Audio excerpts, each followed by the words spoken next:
warahmatullahi wabarakatuh. Waalaikumsalam warahmatullahi wabarakatuh. Alhamdulillah, alhamdulillahirabbil alamin. Inna hamdalillah nahmaduhu wa nasta'inuhu wa nastaghfiruh wa na'udzu billahi min shururi anfusina wa min sayyiati a'malina. May yahdihillahu fala mudilla lahu wa may yudlil fala hadiya lahu. Asyhadu an la ilaha illallah wahdahu la syarika lahu wa asyhadu anna Muhammadan abduhu wa rasuluh la nabiyya ba'da amma ba'du. Syukur pada kesempatan malam hari ini kita semua masih diberikan kesehatan, kesempatan untuk bisa mengikuti mata kuliah penologi. Minggu yang lalu para yuris semua saya sudah menjelaskan tentang apa itu penologi. Penologi itu ilmu yang mempelajari tentang pemidanaan atau penghukuman, ya, atau perkembangan pemidanaan itu. Nah, itu yang menjadi kajian dari penologi. Nah, pada kesempatan saya lanjutkan kembali terkait dengan pidana dan pemidanaan. Kalau pidana dan pemidanaan ini kalian sudah khatam seperti itu, sudah mengerti. Pidana itu apa? Pidana itu sebuah aturan, baik itu hukum material dan formil dan dalam sistem peradilan pidana. Kalau hukum material itu yang ada di dalam kitab undang-undang hukum pidana atau istilah Belandanya Wetboek van Strafrecht, dan hukum formilnya yang ada di KUHP. Terus juga tadi ada di dalam undang-undang atau peraturan perundang-undangan yang berkaitan dengan pidana. Setelah itu sistem peradilan, itu prosesnya. Kalau mau berbicara tentang pidana dan pemidanaan, nah nanti kita lihat terkait pemidanaan. Apa tujuan seorang itu dihukum? Apa tujuan seorang itu dipidana? Untuk apa? Nah, nanti yuris semua di sini ya harus bisa menafsirkannya, harus bisa mencernanya. Tujuannya itu apa sih? Seperti itu. Seorang itu dipidana. Nah, di sini yuris semua bisa melihat. Kalau kata dari Prof. Sudarto, nah itu bukan foto saya ya, itu foto Prof. Sudarto. Katanya pidana ialah penderitaan yang sengaja dibebankan kepada orang yang melakukan perbuatan yang memenuhi syarat-syarat tertentu. Nah, artinya apa? Jadi seorang yang melakukan kejahatan itu harus mempertanggungjawabkan perbuatannya tersebut. Tetapi tadi harus memenuhi unsur-unsur tindak pidana. Contohnya, ketika orang melakukan pencurian, maka harus memenuhi dulu unsur-unsurnya. Yang pertama, dia sehat jasmani dan rohani. Artinya tadi sehat dia, nggak dalam pengakuan, dia bisa mempertanggungjawabkannya. Terus yang kedua, ada objek, ya, ada barang yang diambilnya itu. Terus yang ketiga, dia bisa mempertanggungjawabkan perbuatannya. Dan di sini ada orang yang dirugikan, ada barang orang yang diambil. Nah, itu harus jelas seperti itu unsurnya. Jika disesuaikan, pencurian pasal berapa? Pasal 362 Pak, penganiayaan pasal 351 Pak, udah masuk unsur ini Pak. Subjek hukumnya orang, perbuatannya, apa yang dilakukannya ini sudah memenuhi unsur-unsur material yang ada di dalam kitab undang-undang hukum pidana. Terus yang ketiga Pak, dia bisa mempertanggungjawabkan perbuatannya. Dan ada korban di sini dan dia melaporkan perbuatan tersebut. Nah, ini delik aduan atau delik laporan. Ada juga delik murni atau delik biasa. Seorang misalkan dibunuh, ya kan, narkotika, extraordinary crime lainnya ya, white collar crime seperti itu, kejahatan kerah putih. Tanpa adanya aduan laporan, seorang polisi atau jaksa ya, di sini aparat penegak hukum bisa melakukan penyelidikan tanpa adanya tadi laporan dan lain-lain. Kalau misalkan di situ dikategorikan memang berbahaya, memang di sini sudah merugikan negara, Memang di sini tadi perbuatan-perbuatan delik-delik ya atau tindak pidana murni. Nah itu menurut Prof. Sudarto. Jadi pidana adalah penderitaan yang sengaja dibebankan kepada orang yang melakukan perbuatan yang memenuhi syarat-syarat tertentu. Lanjut ya semua ya. Terus kata HLA, hak unsur hukuman. Jadi tadi dalam pemidanaan itu ya ada hal-hal yang harus diperhatikan. Di sini unsur hukuman menimbulkan rasa sakit atau konsekuensi yang tidak mengenakan. Ternyata tadi ketika seorang dihukum, ketika seorang dipenjara, dipidana, gak enak ternyata. Katanya gak enak kalau di penjara itu. Mau taruh di tahanan Polres, di rumah tahanan atau lembaga pemasyarakatan itu katanya gak enak. Saya belum tahu ya kan, coba juri semua ada yang mau merasakan silakan cicip ya kan. Tahanan Polres lah minimal kayak gitu. Kalau lama-lama 3 hari, 4 hari, atau seminggu lah maksimal kayak gitu. Katanya gak enak, gak bisa mandi, makannya memang di stok ular dan seterusnya. Bisa mandi antrinya panjang katanya kayak gitu. Coba. Terus diberikan atas pelaku kejahatan atau pelanggar hukum. Nah, artinya tadi orang yang dipenjara, nah itu bahasa kasarnya ya kan, atau bahasa halusnya orang yang dihukum, yang mendapat hukuman itu diberikan atas pelaku kejahatan atau pelanggar hukum. Benar apa benar? Hah? Ada nggak orang baik yang dipenjara? Pasti dia melakukan kejahatan atau melanggar hukum. Kalau dia memenuhi unsur di penjara, kalau dia nggak memenuhi unsur, ya dilepaskan. Itu banyak contohnya juga. Yang ketiga diberikan atas pelanggaran terhadap aturan hukum. Selanjutnya diberikan dalam rangka penghukuman. Selanjutnya lagi dijatuhkan dan diadministrasikan oleh otoritas berdasarkan hukum atas tindak kejahatan yang dilakukan. Tadi setiap negara ternyata punya otoritas, punya kebijakan masing-masing. Setiap negara. Kalau misalkan ada seorang warga negara asing masuk ke Indonesia atau warga negara Indonesia masuk ke negara orang lain, kalau misalkan di situ ada not, ada catatan baik dari mana-mana dan seterusnya, diperbolehkan, dipersilakan untuk negara tersebut ini melarang warga asing tadi masuk ke negaranya.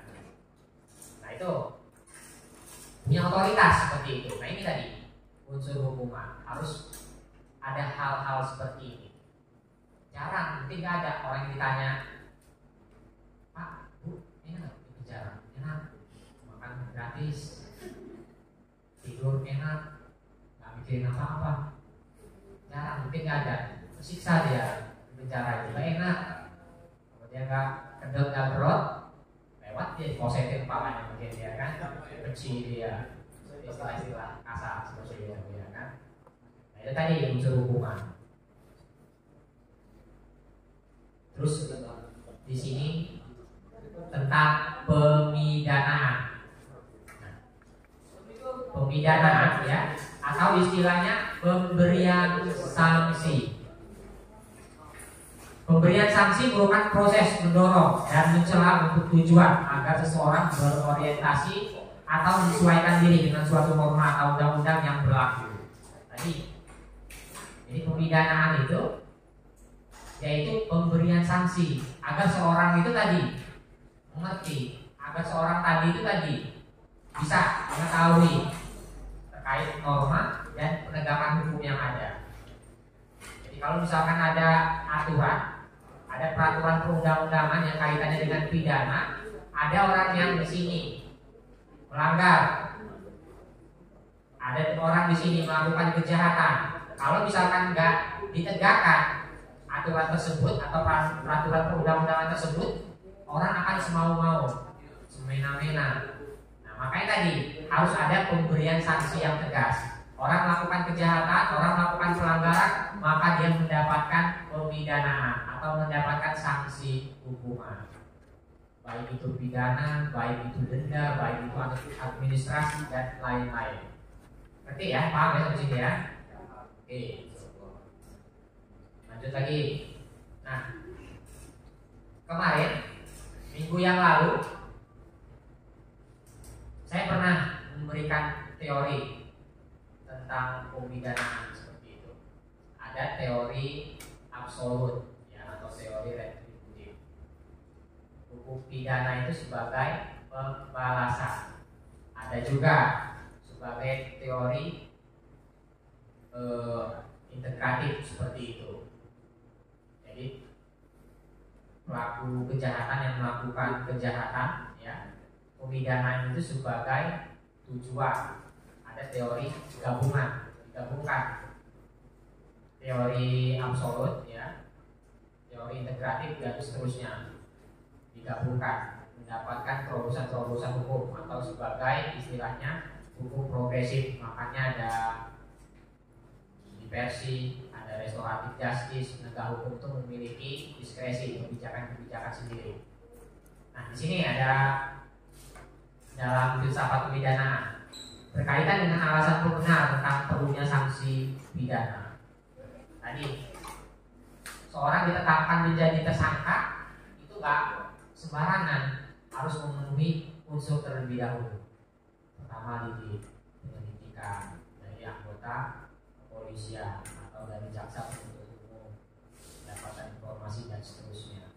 Kalau polisi tadi melakukan penyelidikan itu berdasarkan informasi dari intelnya, dari cepunya, baru diteruskan kepada reskrim. Ini informasi ini A1 bisa dilanjutin dan seterusnya. Ada sidik penyidikan dan seterusnya. Jika memang sudah lidik mencari, ya kan, sidik mengumpulkan minimal 2 alat bukti ya, mustestis, satu saksi bukan saksi, cuma 2 alat bukti untuk membuat seorang itu memenuhi unsur pidana.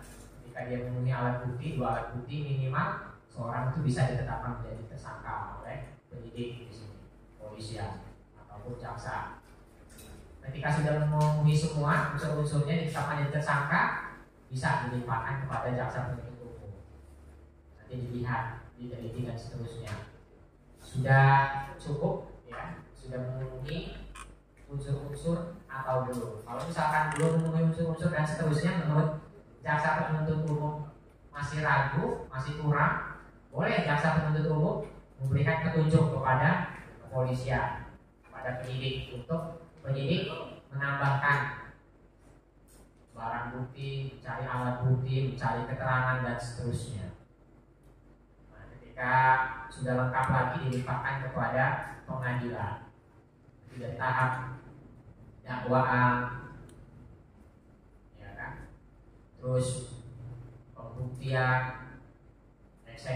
eksepsi, sampai dengan putusan pengadilan.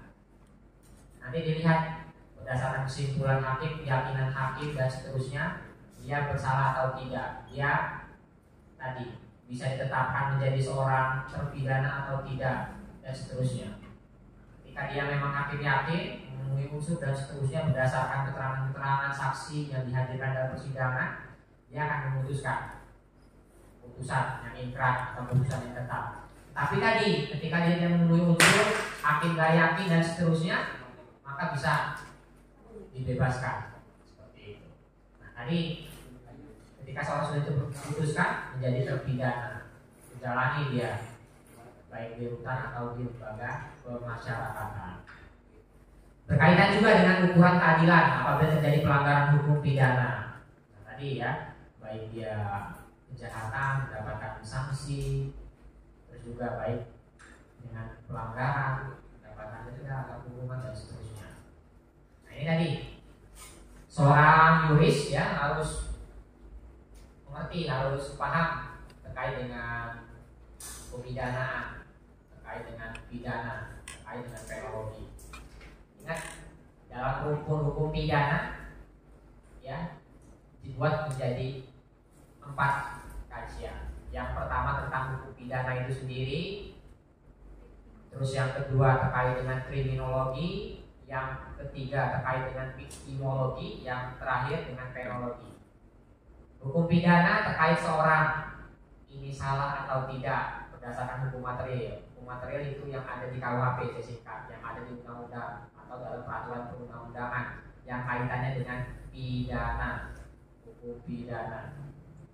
Terus ada sistem peradilan pidana, baik tadi anak, dewasa itu berbeda tata caranya dan seterusnya. Terus ada namanya kriminologi, ilmu yang mempelajari tentang kejahatan.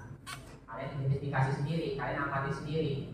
Kenapa seorang melakukan kejahatan? Kenapa pelaku kejahatan melakukan hal-hal tersebut? Apa yang melatar belakangi, apa motifnya, modusnya dan seterusnya. Kembali ke kalian sebagai seorang yuris harus matang, harus belajar psikologi, pelajarin terkait tadi perilaku, karakter, psikologi. Seorang yuris harus bisa, walaupun kalian bukan seorang psikolog ya, belajar psikolog, tapi kalian sebagai seorang mahasiswa hukum atau yuris harus bisa ngerti, belajar itu, baik otodidak, baik dari rekan-rekan di luar, kakak tingkat, saudara, atau baik dari YouTube, sosial media, harus belajar. Kalau kalian tadi bisa ya mempelajari itu, kalian punya soul di situ, punya roh, punya arwah. Ketika berhadapan dengan seorang, confident saya diri, orang akan mungkin tadi melihat kalian berbobot kualitas dan seterusnya. Tapi tadi kalau kalian nggak belajar itu dianggap biasa. Kan kalian harus belajar dari sekarang memahami tentang psikologis seorang, misalnya APH, polisian, jaksa, hakim, seorang tadi jurnalis, seorang penjaga tahanan, pegawai tahanan, baik di rutan, baik di lapas, baik tadi seorang birokrat dan seterusnya. Itu psikologi harus dipelajari. Jangan sampai tadi ketika kita bersilaturahmi tidak bisa menempatkan diri. Nah, kalian sebagai seorang yuris harus bisa menempatkan diri, bersikap dan seterusnya. Karena apa? Kalian bisa dipandang seperti itu. Kalau kalian tidak bisa menempatkan diri, ya kan, tidak bisa bersikap, terus tidak ada knowledge ya, pengetahuan, saya sebagai seorang yuris. Jadi seorang yuris mahasiswa hukum harus luas semuanya, pemikiran, dari bersikap, dari kita tadi bergaul dan seterusnya harus luas, fleksibel. Selanjutnya terkait pemidanaan, perspektif Pancasila dalam pandangan Pancasila. Wujud pemidanaan tidak boleh bertentangan dengan keyakinan agama manapun yang ada di Indonesia. Artinya apa? Terkait penghukuman ya, tidak boleh keluar dari aspek misalkan ketuhanan yang Maha Esa di sini. Artinya tadi untuk hukuman sudah diatur. Di Indonesia ada hukuman seumur hidup, ada hukuman mati. Ternyata hukuman mati di Indonesia ini dengan cara ditembak, disuntik mati, dikasih racun, dicekek dan lain-lain. Di bawah dia Nusa Kambangan berdasarkan proses dari bawah, kemudian itu dibanding kasasi, minta peninjauan dari Mahkamah Agung, minta pertimbangan presiden dan seterusnya. Kalau memang sudah tidak bisa dimaafkan dan seterusnya, ditembak mati dengan proses-proses seperti itu. Ini kejahatan ekstraordinari, narkoba, teroris, yang lain-lain. Terus seumur hidup 20 tahun, waktu tertentu, bisa lewat dari 20 tahun nggak apa-apa, mau lewat. Tapi berdasarkan tadi keyakinan hakim. Jangan sampai tadi kalian kaku, ya kan ada orang boleh penjara 25 tahun, ini nggak apa-apa, boleh berdasarkan dalil dia. Kalau seumur hidup tadi dari dia masuk sampai dengan dia meninggal, atau wafat atau mati. Terus tadi di dalam pemidanaan itu saling menghargai. Arti tadi silakan dia untuk ibadah apapun keyakinannya. Jangan sampai tadi dalam pemidanaan, dalam penghukuman, dalam lapas, dalam masa perutan kasih makan tai, lempar tai dan seterusnya. Nah, itu nggak boleh. Kan ada kejadian seperti itu, ya kan? Sekarang reformasi dan seterusnya. di rutan, di lembaga pemasyarakatan, seorang itu dibina, dikasih ahlian-ahlian, keterampilan dan seterusnya. Ketika dia nanti keluar, sudah ada ilmu agama, ilmu dunia yang diberikan di lembaga pemasyarakatan atau rumah tahanan. Pembidana tidak boleh menciderai hak asasi yang paling dasar serta tidak boleh merendahkan. Tadi dihormati, dihargai dan seterusnya. Kalau misalkan tidak mendapatkan hak asasi manusia, boleh tahanan Polres lapor, laporin polisinya, laporin kawannya. Nggak usah hati-hati, slip-slip memang dia di situ ya. Slip-slip lewat dia kayak gitu. Memang harus jelas benar seperti itu. Karena apa? Dari pendukung banyak dirjen, banyak jenderal, banyak TNI, Polri laut, Polri udara. Ketika dia menyalahi aturan, melanggar aturan, proses. Banyak ya kan? Birokrat, lembaga-lembaga institusi, apa aja, KPK, siapa aja nggak ada yang super body. Makanya ada istilah abuse of power, menyalahgunakan wewenang. Biasanya tadi orang yang melakukan penyalahgunaan wewenang orang yang posisinya tinggi, dia punya kebijakan. Nah ini kadang-kadang abuse of power. Bisa dia, makanya harus dikontrol pimpinan, pemimpin, orang yang punya kebijakan. Karena apa? Kalau tadi orang yang punya kebijakan ya, yang tadi di sini poinnya ya, hebat seperti itu, ada kemungkinan dia menyalahgunakan wewenangnya, abuse of power. Contoh dari bawah, kepala desa, sering kalian dengar ya kan, kenapa? Karena dana desa jadi 400 juta, 500 juta ditangkap. Karena apa? Dia menyalahgunakan wewenang. Duitnya dititipkan, duitnya disalahgunakan, dan lain-lain. Itu terendah ya kan? Sampai yang tadi tertinggi. Banyak orang yang melakukan penyalahgunaan wewenang atau istilah hukumnya abuse of power tadi. Nah, kalian harus hati-hati dengan hal-hal tersebut. Misalnya tadi tidak dapat amanah dan seterusnya, menyalahgunakan wewenang. Itu yang kerok, menyalahgunakan wewenang. Karena apa? Kalau pejabat-pejabat birokrat tinggi, jadi dia ngatur semuanya kayak gitu. Tapi sosial kontrolnya aja yang kontrol dia. Kalau misalkan sosial kontrolnya mati, selesai semua, suplai semua di asumsi ini nggak ada apa-apa. Itu aja mau semua aman dulu ya, sudah selesai. Nah itu kerok. Makanya dari kalian, dari seorang tulis mahasiswa hukum, ini bisa menegakkan hukum, bisa memberikan pandangannya, bisa memberikan advokasi dan seterusnya pada siapa saja.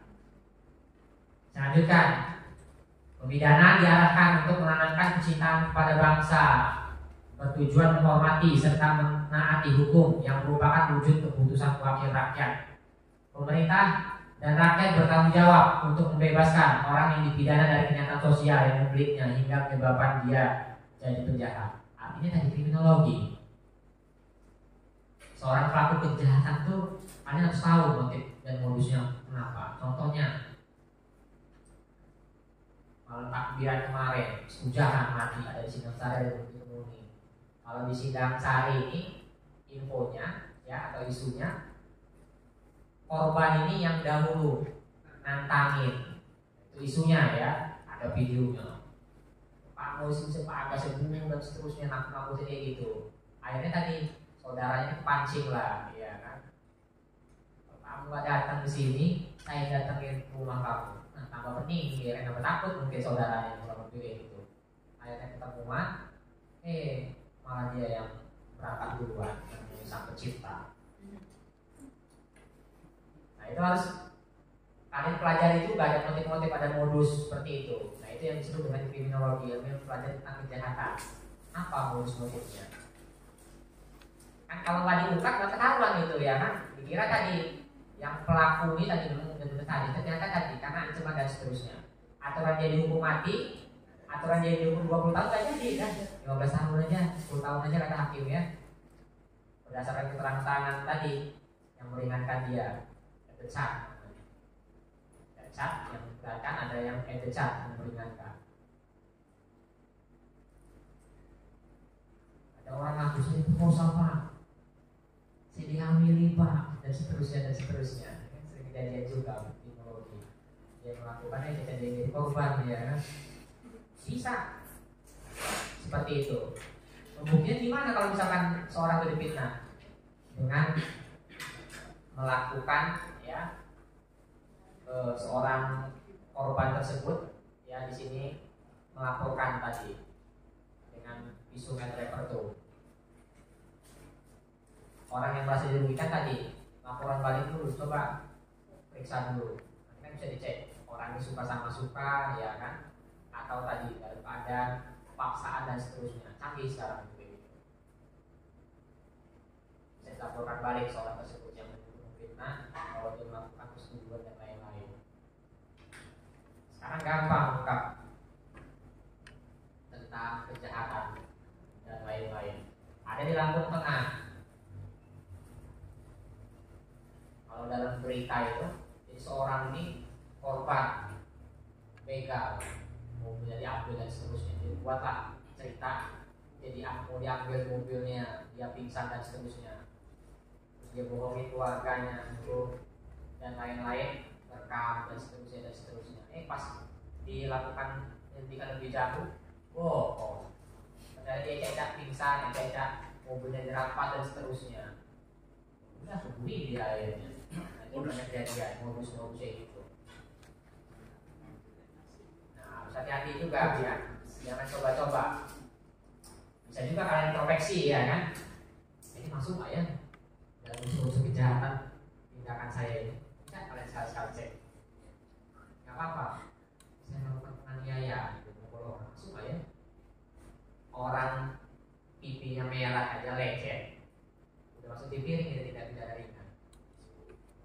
Orang belum ngapa-ngapain, lo pistol, tembak bisa mati itu. Ada orang lihat, pidana itu. Apalagi tadi bawa golok, nggak sengaja jatuh goloknya tentang, atau tadi nggak sengaja jatuh masuk membelet pintu atau kusen di piring itu masuk. 35 yang menyenangkan ancaman seperti itu. Makanya yang sekarang kalau yang oleh kuku saya bunuh kamu ya, kata dia terorisme, atau mukanya langsung injak tahan pipinya itu simpan laporin. Kan jadi orang hukum itu enak selagi dia akan ngancem kita, selagi dia akan merekam tubuh kita, selagi dia akan intimidasi kita, slow, santai. Kalau misalkan sudah terlalu jauh kelewatan, bisa kalian laporkan. Kalau bisa tes ulang, coba gitu. Kalian coba-coba angkutin tangga kalian gitu. Prank istilahnya. Ya, angkutin. Uang gitu-gitu ya, ya laporin. Kayak mana nanti hasilnya? Kalau ditahan, bener Pak? Atau Bapak ditahan saya Pak? Orang nanti. Terus tadi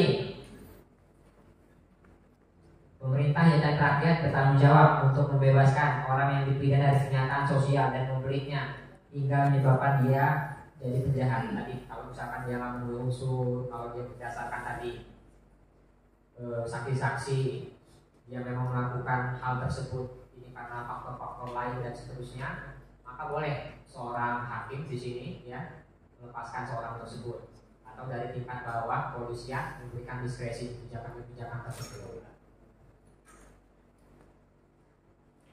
Nah ini saya bilang tadi tujuan pemidanaan ada teori absolut dan teori relatif.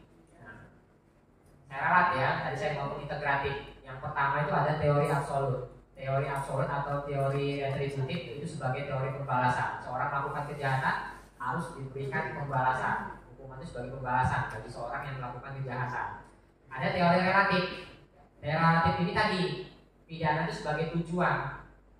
Bisa untuk memberikan kepastian hukum, kemanfaatan. Jadi seorang itu ditempatkan di lembaga pemasyarakatan itu untuk dibina. Atau teori integratif gabungan. Artinya tadi seorang aparat penegak hukum ya harus bisa mempertimbangkan hal-hal perbuatan-perbuatan tersebut ini masuk di piring, tindak pidana ringan, apa tadi berat harus ditahan atau tadi harus diupayakan untuk diselesaikan dan seterusnya. Itu kembali kepada APH, aparat penegak hukum.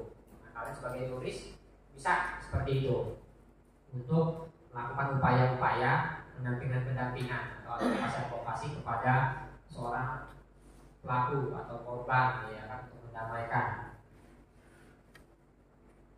Nah, untuk malam ini tadi sampai tujuan pemidanaan dulu, sebanyak-banyak, ya kan.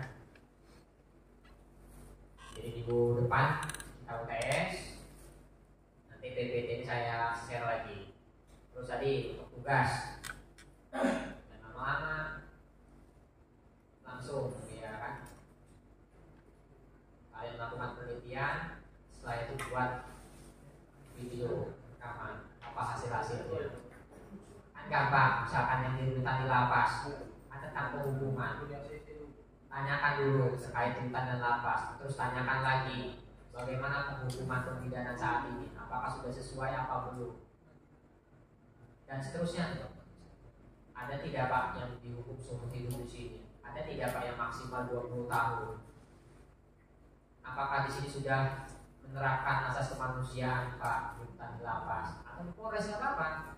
Kalian tanya di Polres itu, di Satreskrim, di narkoba, di lantas. Apakah seorang yang melakukan pelanggaran atau melakukan kejahatan semuanya langsung Pak dieksekusi? Boleh, nggak apa-apa tanya. Selagi kalian masih seorang yuris, masih hukum. Tapi kalau kalian bukan yuris, jangan dicoba-coba selip-selip penjara kalian, ya kan? Kalau ngomong di luar dan basi-basi juga, kalau di kelas nggak apa-apa, nggak bisa ditahan dan seterusnya. Tempat pembelajaran, lab, laboratorium. Kalau di luar, jangan coba-coba kontrol ngomongnya masing-masing. Ini tahan cukup gitu orang itu. Semua karena bisa kena ITE kalian, bisa kena fitnah dan KUHP. Tapi kalau dalam laboratorium ini nggak apa-apa kita ngomong diskusi seperti itu. Isunya apa yang berkembang dan seterusnya. Jangan ngomongin juga kalau orang dalam proses hukum, kalau usah diobrolin, digibahin, diujiin, karena dia belum mendapat kekuatan hukum tetap. Walaupun orang itu bersalah, ada asas, ya kan? Presumption of innocence, praduga tak bersalah. Terus tadi dalam hukum dan pidana tidak melihat siapa, tidak melihat jabatan dan seterusnya. Desa equality before the law, persamaan di muka hukum. Oke, mandat terakhir saya mau tanya dulu. Absen, mana absen? Sini.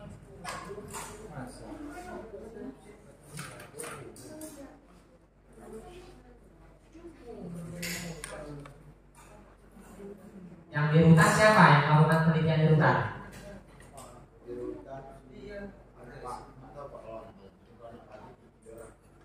Yang malam? Belum tahu. Di lapas?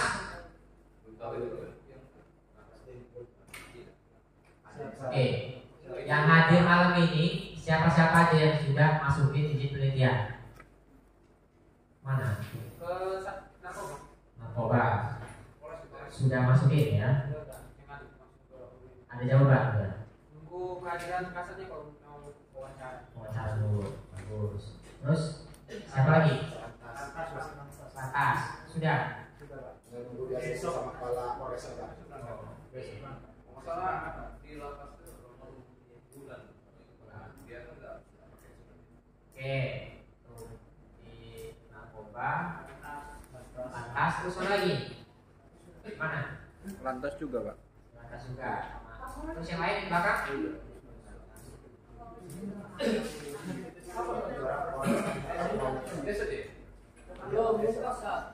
Yang belakang mana yang belakang ada suara? Mana?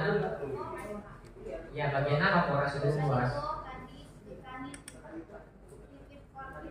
Oh, tipikor, tindak pidana korupsi. Oke.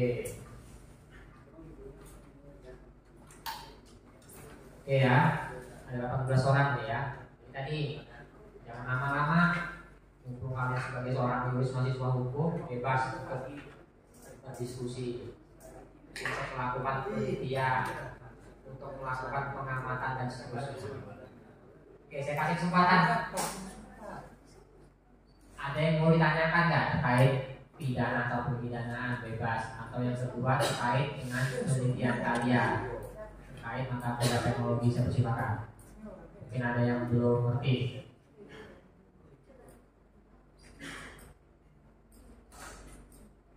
Tua kelas kamu buat catatan ya. Yang nggak pernah masuk buat catatan list. Terus yang kedua, nanti rapikan di WhatsApp group kelompok, ketua kelompok itu yang upload, terus kasih linknya kayak gitu ya kan. Pokoknya yang upload itu ketuanya aja ya, yang nge-tag saya. Tapi kalau nggak nge-tag saya nggak apa-apa, yang lainnya upload boleh, tapi yang nge-tag saya ketua kelompoknya aja di YouTube, Instagram, di Facebook, biar kalian ketahuan. Kalau bagus untuk kalian, kalau masing-masing ya untuk kalian juga ketahuan kalian di luar juga. Cuma gini aja, ya ternyata. Kalau bagus ya untuk kalian, kalau misalnya nggak bagus ya kalian sendiri yang dinilai seperti itu oleh masyarakat. Ayo, ada yang mau bertanya sekarang? Ini untuk pada sesi ini sebenarnya saya mau nanya, tapi kasih selamat tentang masalah nenek Minang yang bukan nenek Minang yang maling kakao itu kan sampai masuk pengadilan. Tapi kan sebenarnya itu mas menurut bapak itu gimana sih pak kasusnya pak? Kita cuma maling buah kakao 3 buah, tapi sampai ke pengadilan itu kok nggak ada restoratif justice-nya gitu? Bagus nih pertanyaan dari rekan kalian ini. Pak, ada potret seorang yang melakukan tindak pidana pencurian, mencuri kakao atau coklat, ya kan? Gak banyak, cuma 3 buah seperti itu. Nah itu kenapa diproses hukum sampai dengan pengadilan? Kan sekarang ada terobosan-terobosan hukum. Nah itu kalian juga jadi bahan omongan kalian, pemikiran kalian. Seharusnya, ya, APH apa penegak hukum tadi di sini jangan cepat-cepat, dalam artian tadi ketika orang melakukan pelanggaran kejahatan dia diproses hukum, tapi diperhatikan dulu. Sekarang ada surat edaran SEMA nominal yang bisa ditindaklanjuti itu di atas 2.500.000 yang pertama. Terus yang kedua, ada namanya restoratif justice, keadilan restorasi. Ketika dia masuk kategori tindak pidana ringan, misalkan tadi curi buah, curi sendal, curi makanan dan seterusnya. Kalau misalkan tadi dia memang baru pertama kali, apalagi anak karena perutnya kelaparan dan seterusnya, itu boleh APH, apa penegak hukum kepolisian di sini baik di Polsek, Polres mengambil kebijakan, dipanggil anak pelaku atau pelaku tersebut, korban di sini yang merasa dirugikan. Di situ ada RT atau LK, ada lurah, atau ada camat, ada tokoh-tokoh dan seterusnya dikumpulkan. Dibuat kebijakan bahwa seorang tersebut, pelaku tersebut tidak mengulangi kembali. Nah, kalau misalkan ada potret-potret sekarang masih ada hal yang seperti itu, berarti tadi SDM-nya, sumber daya manusianya, strukturnya, berarti masih belum tahu. Mungkin tadi menuntut ilmu, nggak mau belajar. Kalian yang sudah mengerti, ya kan, kita yang sudah paham, harus ngasih pendampingan advokasi seperti itu. Kalian bisa serukan. Jangan sampai tadi terulang, ya kan, hal-hal demikian. Ada di Kota Bumi Utara, di Ketapang kalau suka ya, Kelahiri itu. Dengan Babin Kantikmasnya dinamaikan anak pelaku, anak korban diselesaikan seperti itu. Jangan sampai mengulang lagi dan seterusnya, dipanggil orang tuanya dan seterusnya. Dengan pendekatan tadi dari APH tadi, usahakan bagaimana caranya tadi korban sudah mau berdamai, dari pelaku ada itikat baik dan seterusnya. Jangan sampai tadi karena anak berantem, mak bapak berantem juga. Anak berantem, abang berantem juga. Nah, teror kalau kayak gitu ya kan, repot kayak gitu. Jangan sampai kita tadi terintimidasi atau sekampung tadi ada yang masalah, sekampung keluar semua, bakar dan seterusnya. Nah, tadi harus bisa, apalagi sekarang ada Babinsa, Babinsa, harus bisa deteksi dini. Oh ini bisa tersulut, oh ini bisa nanti jadi provokator, ini bisa terprovokasi dan seterusnya. Kita diingat ada hal-hal yang memang nggak perlu di dalam prakteknya ya kan, diupayakan dalam perlu ada istilah pada hukum ultimum remedium. Hukum itu jalan terakhir, hukum itu jalan terakhir. Kalau misalkan bisa didamaikan ya sudah, kalau misalkan dia mau ganti rugi ya sudah, kalau dia misalkan diikat baik ya sudah. Kecuali tadi yang memang sering melakukan kejahatan, dia nggak punya etikat baik, mau ganti rugi, sekali-sekali harus dikasih pelajaran, harus tahu dia ternyata ada aturan, ada peraturan perundang-undangan, ini harus ditegakkan. Jangan sampai tadi ada kejahatan kalian jadi korban kejahatan, speak up, bicara, biar orang lain tahu. Siapa tahu bukan kalian aja jadi korban, banyak kan, kadang-kadang banyak kayak gitu kan. Adalah cuma 1 juta yang ngambil, 2 juta ternyata bukan kalian aja, bukan kamu aja, banyak orang yang tipu dia. Harus ngomong, speak up seperti itu. Jangan kejahatan apa aja ya, pidana umum, pidana khusus harus ngomong. Kalian sebagai seorang jurist mahasiswa hukum minimal punya BB, barang bukti ya kan. Kalau misalkan mau ngomongin orang harus BB, jangan sampai dari ngomongin orang ada BB, fitnah, bohong. Kalau kalian bisnis usaha jual beli harus ada barang bukti, hitam putih, ada kwitansi. Tadi di kendaraan misalkan, jangan sampai tadi motor hilang, mobil hilang, laporan kantor polisi pasti tanya, ada kelengkapannya cuma STNK aja, STNK only. Nah, kalian bisa jadi penada, kalian ditangkap, dan sampai beli HP tadi patangan ya kan, hilang, laporan kepolisian, bener apa HP kamu itu? Ini ada yang laporan sama juga dengan email sama, dia punya kontaknya, punya kwitansinya, kecelakaan dia ditangkap. Ini harus hati-hati ya kan, jangan sembarangan. Kalian sebagai seorang jurist mahasiswa hukum harus ada hitam putih, hitam putih, hitam putih. Jangan sampai tadi beli tanah yakin aja juga. Alhamdulillah ini tanah saya yang 1 hektar, ini 20 juta. Seterusnya nggak ada dari nenek saya cuma ngasih aja kayak gitu. Pas kalian tanemin, ada orang datang, selesai lah kalian. Perusahaan, terus tadi dilaporin perdata, habis. Jangan sembarangan makanya kalau beli ya atau transaksi atau COD harus jelas, jangan sampai beli dalam karung, harus ada hitam putih semuanya. Ketika kalian itu masalahin di kemudian hari punya tanda bukti, barang bukti tersebut. Nah itu jadi ya, tangkap ya. Yang belakang, yang lainnya. Yuk. Supriyadi. Tanyakan nggak? Kayak mau nanya ini. Bebas. Saya nggak bisa jadi PR atau untuk kalian juga. Yuk, bebas pertanyaannya apa? Terserah.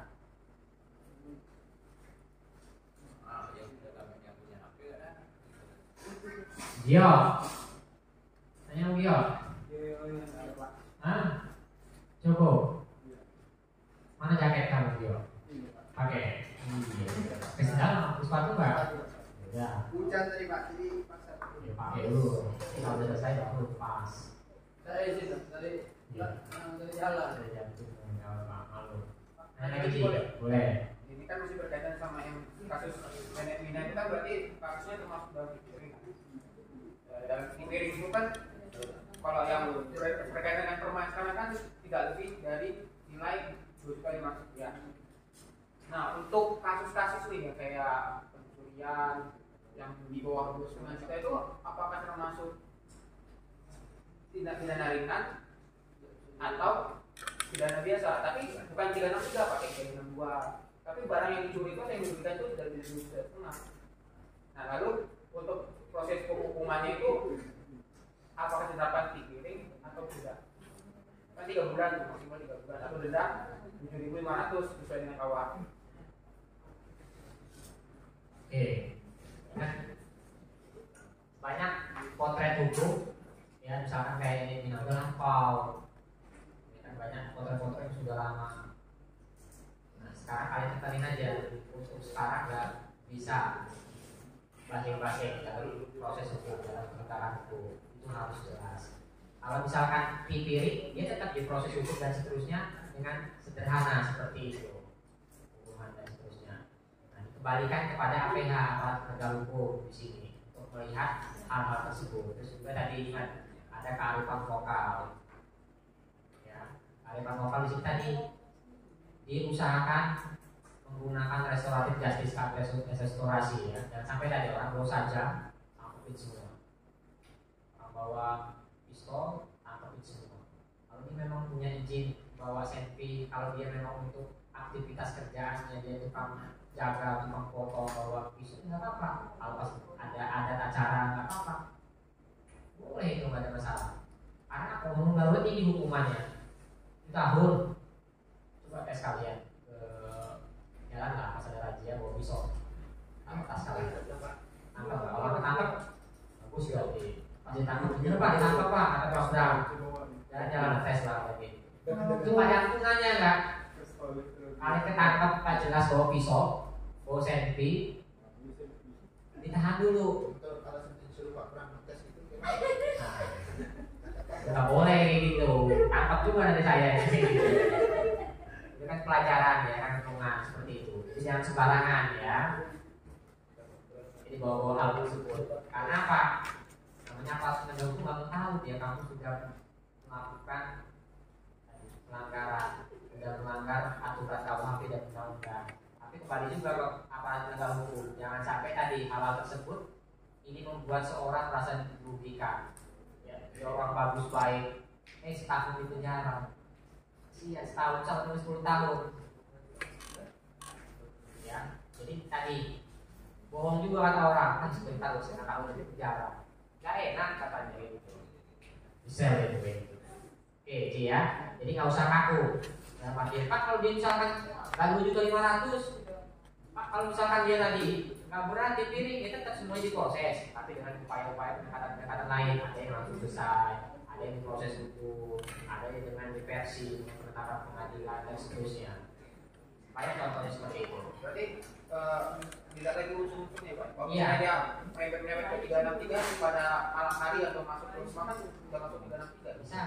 Jadi, kalau seorang melakukan pencurian tapi gagal, kan percobaan itu setengah, jadi tetap dia di proses hukum. Misalkan Marca Dimas, tahuan dia kan, oke, memang ada kunci di tertib dan seterusnya. Ancamannya misalkan 10 tahun, ya positif dia 5 tahun, kayak gitu. Nanti kan disesuaikan, diidentifikasi lagi untuk unsur dan seterusnya. Nah, itu tadi polisi dan jaksa lah yang berunsur, jaksa melakukan penelitian ini sesuai apa enggak. Makanya tadi dakwaan kan ada yang tunggal, ada yang alternatif seperti itu. Itu ya. Jadi bisa dari tunggal, pernah dari Kimal ya kan, pengancaman, dari pengancaman membawa senjata api kalau nggak salah. Ya, senjata tajam kayak gitu. KUHP dia senjata tajam itu masih ya kan. Tunggal dihukum dia kurang 1 tahun kalau nggak salah. Benar ya? Berapa? 8 bulan. 8 bulan seperti itu.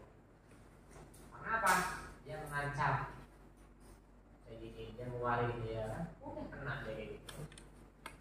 Proses kayak gitu. Nah tadi itu, jadi hal-hal itu kalian harus paham, harus ngerti. Oke ya? Ya silakan. Untuk tindak pidana 363 yang mana kerugian itu di bawah nominal 2 juta misalnya, itu kan maksud tindak pidana ringan. Kemudian permasalahan sudah diselesaikan secara kekeluargaan kedua belah pihak, bahkan kerugian sudah dikembalikan. Berarti kan sudah clear nih ya. Nah, apakah ini bisa untuk dinaikkan kembali dalam bentuk kami laporan? Ya, saya tangkap. Ada namanya nebis in idem. Nebis in idem itu perkara yang sudah diputus atau diproses nggak boleh dilaporkan kembali. Terus yang kedua, ini bagus ini. Pak, misalkan ada seorang melakukan pencurian, antara pelaku dan korban sudah damai dan seterusnya. Ini bisa nggak Pak diupayakan restoratif justice damai? Kalau misalkan dia sudah di tahap misalkan kejaksaan, pengadilan, ya kan, boleh. Sekarang ada terobosan seperti itu. Di kepolisian diusahakan berdamai. Kalau misalkan sampai kejaksaan diusahakan berdamai atau restoratif justice.